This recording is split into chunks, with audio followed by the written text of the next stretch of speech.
that is M-O-O-N. That spells death. And there's just the drive-in theater out on Route 61, and all they show is them diddly daddly pictures, and they're all rated X. M-O-O-N. That spells X. Okay, then. All right, I'm ready. Laws, yes. M-O-O-N.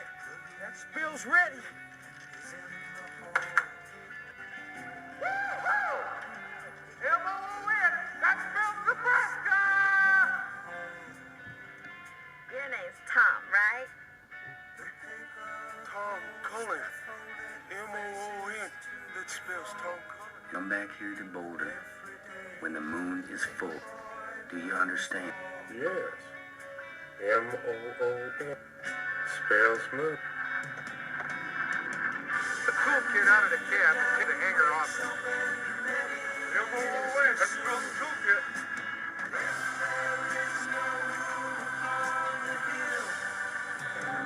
It's full.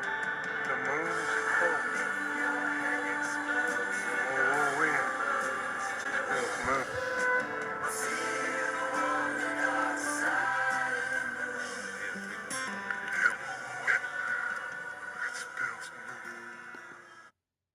So yeah, this is from Stephen King's The Stand, and this guy Tom Cullen has a disability, quote unquote, where he always spells out M-O-O-N for the moon.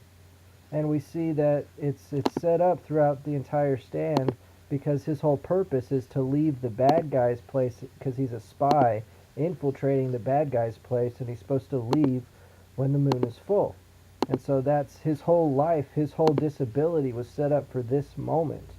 And as we know in Game of Thrones with Hodor, spoiler alert, if you haven't seen Game of Thrones, then don't watch this.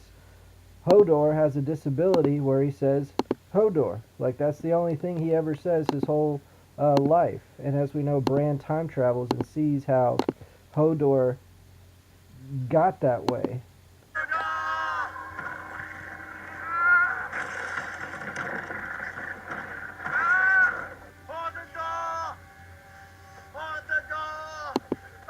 So yeah, you can see that Hodor's entire existence, the only word he ever said, similar to Tom Cullen, was hold the door, which was part of his destiny to, you know, for the whole plot to make sense. So anyway, I'm not saying George R.R. Martin stole directly from Stephen King. I'm just saying this concept is clear as day in the Stephen King novel The Stand. I'm sure it's in other stuff.